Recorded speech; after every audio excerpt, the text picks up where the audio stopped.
that takes some responsibility for Lloyd Banks and Tony Ayo. What responsibility? Like a parent? You're the leader. What responsibility am I taking from? Like, explain to me. That you didn't encourage them to be independent Nah, sooner. that's not true. I had communication with Banks for a long period of time, right? He couldn't even tell you, like, at any point when you speak to him what a problem is. I put him, like, where I put Marquise. You and Banks are not hanging out. Lloyd Banks is finally breaking his silence, and he's not holding back. He's coming straight for 50 Cent, calling out the disrespect, the lies, and how 50's been twisting their whole history for years. Back when G-Unit dropped, they ran the game. 50 Cent was the front man, but Banks was the one bringing serious heat with his bars. His flow, his voice, his pen, he gave the group real credibility. Everyone thought they were tight like brothers. But once the fame hit, everything flipped. Suddenly, 50 started throwing shade in interviews, calling Banks lazy and claiming he didn't want success bad enough. It didn't stop there. 50 even clowned him in his book, painting Banks like he just gave up. But through it all, Banks stayed quiet. No drama online, no slick responses. That is, until now. In a fresh interview, Banks finally put it all on the table, and he made it clear. He's not letting 50 rewrite the story anymore. He says 50 wasn't even around when things got dark in his life, and that whole lazy label, straight up disrespectful. What makes it even crazier is that Banks was grinding all this time, just not in the flashy way 50 wanted. And of course, 50 didn't let that slide. He clapped back fast, throwing fresh shade at Banks like it was nothing. So what really went down? How did G-Unit go from unstoppable to straight up toxic? And who's really keeping it real in this war of words? Lloyd tattooed on his arm. He literally wears his laziness on his sleeve.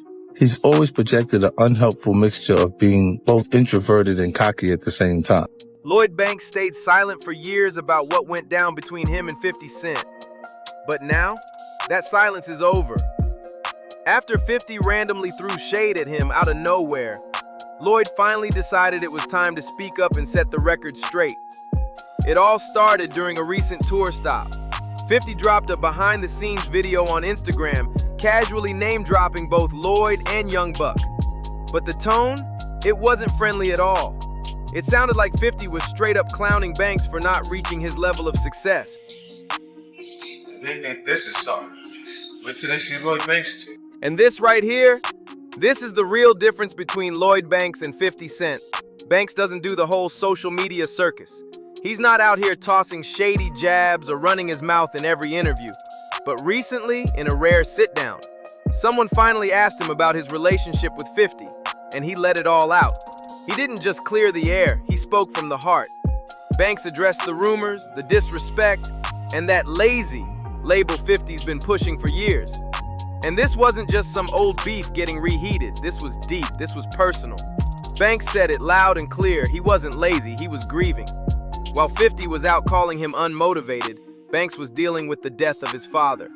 He was going through real-life pain, and instead of getting support, he got dragged right in front of the world. Another time I sat down with him, just when IG was starting to pop off, and tried to drop this gem on him. You gotta get on Instagram, I encouraged him.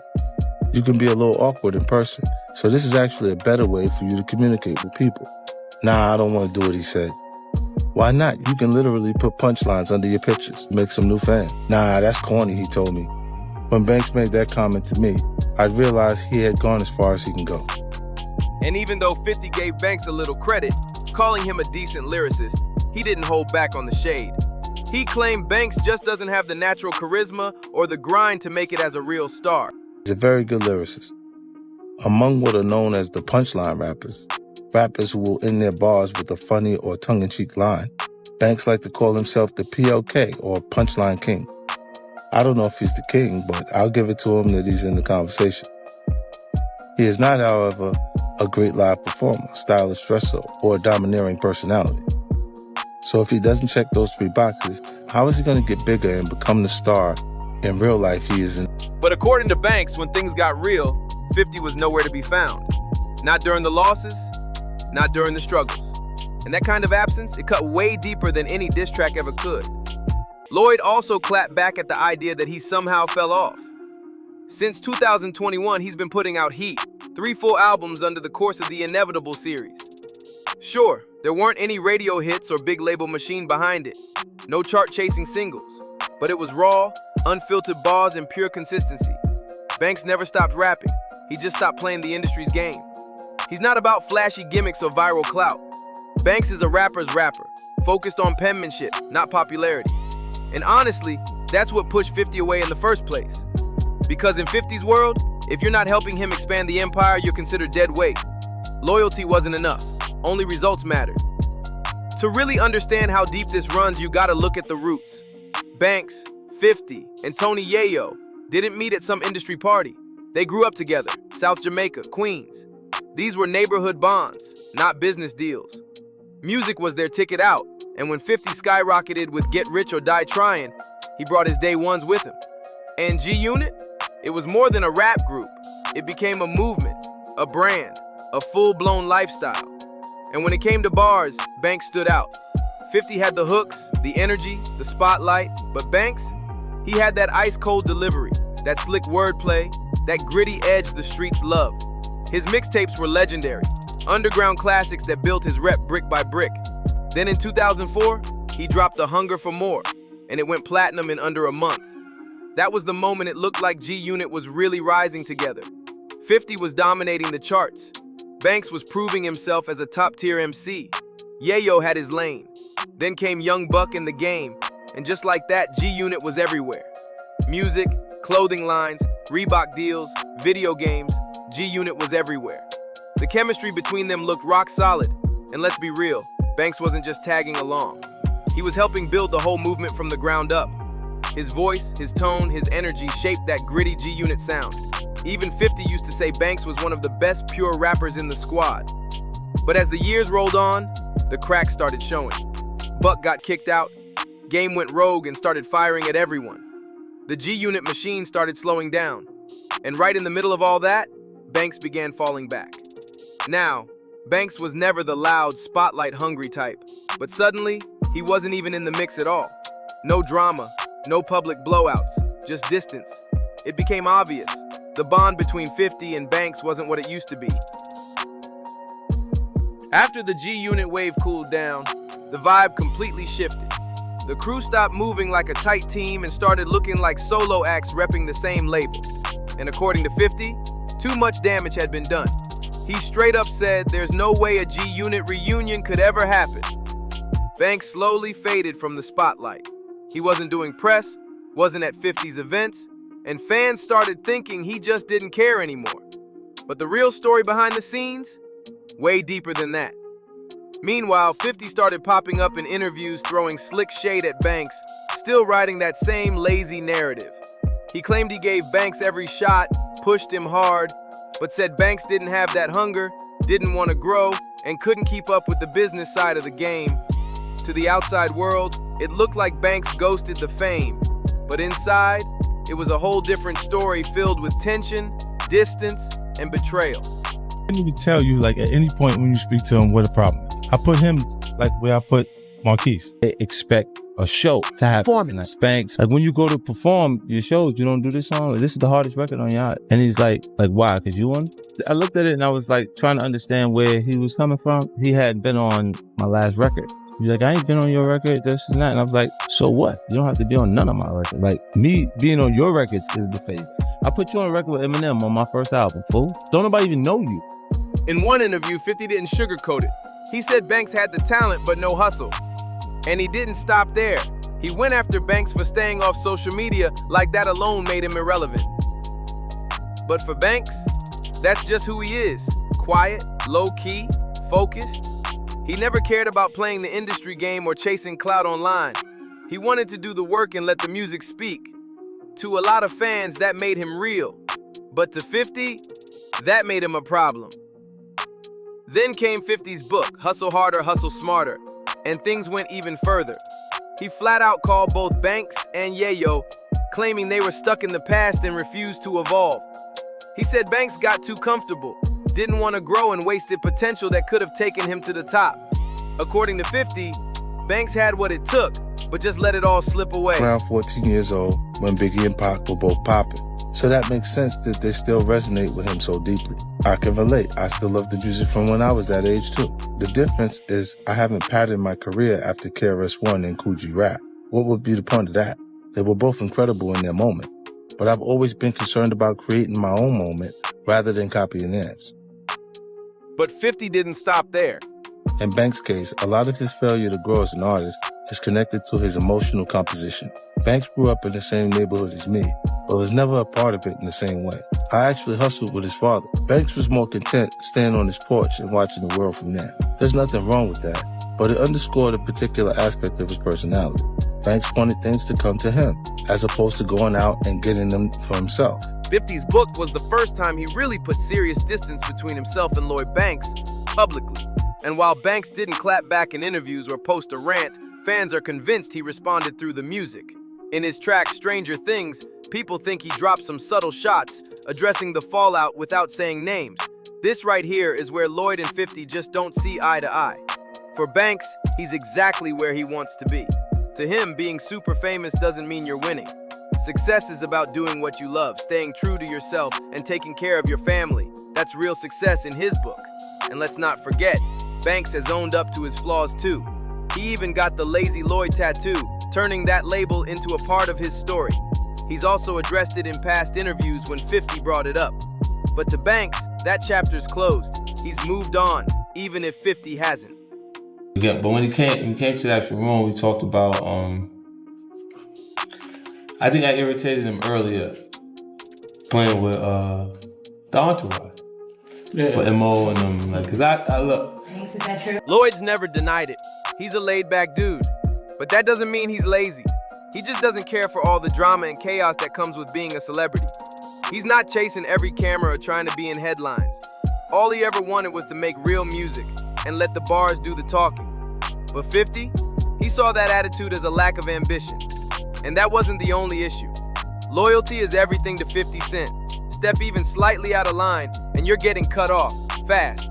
He doesn't play about that. In fact, in his book, 50 went so far as to say he'd rather be held at gunpoint than feel betrayed. That's how serious he is about loyalty. And that mindset has played a big role in how he handled people like Banks. Be robbed at gunpoint, then be betrayed. At least getting robbed is exciting. Getting betrayed is different. You don't get a great war story out of it. I've never heard anyone get hyped telling their friends, yo, you won't believe this, but I just got backstabbed by my mans. There are no stripes earned for that shit. When you open yourself up to someone, either financially or emotionally, and they go left on you, it's a different kind of pain, even more dramatic than a stick-up kid physically taking something from you. The way 50 sees it, he gives everything to the people around him, his time, energy, even risking his life if he has to. That's how deep his loyalty runs. So when someone close turns their back on him, to 50, that's the ultimate betrayal. He said it straight up. Being stabbed in the back by someone he trusted feels worse than death. That's how personal it gets for him. Because I find betrayal so painful, I put incredible thought and consideration into the people who surround me. I made a mistake of confusing loyalty and location. Wanting to believe that just because someone is from the same streets as you, that they're gonna have your back forever. I learned the hard way that that's not the case. I feel like I've been betrayed by people I deserve better from. People I've given money to, opportunities to, love to, even life to. Because of that, for a long time, the only thing I had faith in was money. So it's not just about Lloyd Banks. 50 Cent treats betrayal like the ultimate crime, no matter who it comes from. That mindset runs deep. This is the same man who publicly cut ties with his own son because he felt the loyalty wasn't there. Yeah, you heard that right, his own son. When 50 feels crossed, there's no coming back from it. Your son wants to sit down with you. No, he doesn't. See, Charlamagne, you would call me. You don't call TMZ to say you want to sit down. Want some attention. He's been trained to believe what you see him say in that interview. That what he was saying, he's been trained to believe that for a long time, bro. Like, you don't just wake up and say, oh, well, I don't believe what I've been believing forever. But never be open to it? No, I don't think the relationship works. I'm not, look, for a long time, Charlamagne, I went running behind him. I went places that he went, and he left the place. If 50 Cent can cut off his own flesh and blood over what he sees as disloyalty, then you already know his friends don't stand a chance. Just look at Tony Yayo, one of the original G-Unit soldiers. For years, Yayo was 50's right-hand man, always riding with him. But even he wasn't safe. The moment whispers of disloyalty started floating around, real or not, 50 didn't wait. He called Yayo out publicly. No filter, no warning, just straight to the point. That's how cold 50 moves when loyalty's in question. If you don't do it, like if I don't give him something that he wanted murder, then he's gonna go back to doing what we did. You remember saying that to me? I don't know. You don't remember saying that? Yeah, tell him you be telling Vlad all kind of I don't want to get into all that. But my look better than Vlad. You think you tell me the thing? My nice. He don't even look like the same dude to be nice on for them Vlad. stories. Merch, real shit coming out. And then you got Young Buck, another key player in G-Unit's early rise back in the 2000s. Buck brought serious heat to the crew and played a major role in their success. But once 50 even sensed disloyalty, it was a wrap. He didn't pull Buck aside or keep it quiet. He kicked him out publicly and made a whole scene out of it. That's how fast things flip when you're on 50's bad side. I think that's over. I think that's done. But What do you mean? I think his career is finished. You know what I'm saying? And it's because, like, his temperament, he won't actually get himself, like, right now he's in jail, but knowing who he is from the entire time that he's been around, I don't think he has what it takes to recover from, you know, like, it takes discipline at that point, because it's when people begin to want to give you resistance. Hip-hop culture is out with the old and with the new. Even The Game, who was once G-Unit's hottest new signee, ended up getting the same cold treatment. And let's be real, 50 and Game's fallout was straight up legendary. So when 50 saw that reunion photo of Lloyd Banks and Game, that was it. The final nail in the coffin. 50 didn't stay quiet either. He posted and then quickly deleted a message that had fans talking. He wrote, "What do you see when you look at this picture? I see confusion. I'm not sure if it's just me. I'm a cancer-ish. Don't get old with me. I never ask for trouble, but I really don't have a problem with it. I'm different. The question isn't how I feel about it, but how does Lodi Mac feel about it? Some issues just better off left alone." And just like that, the tension hit a new level. If you made it this far, hit that like, subscribe, drop a comment, and share this video with someone who needs the tea. Catch you on the next one.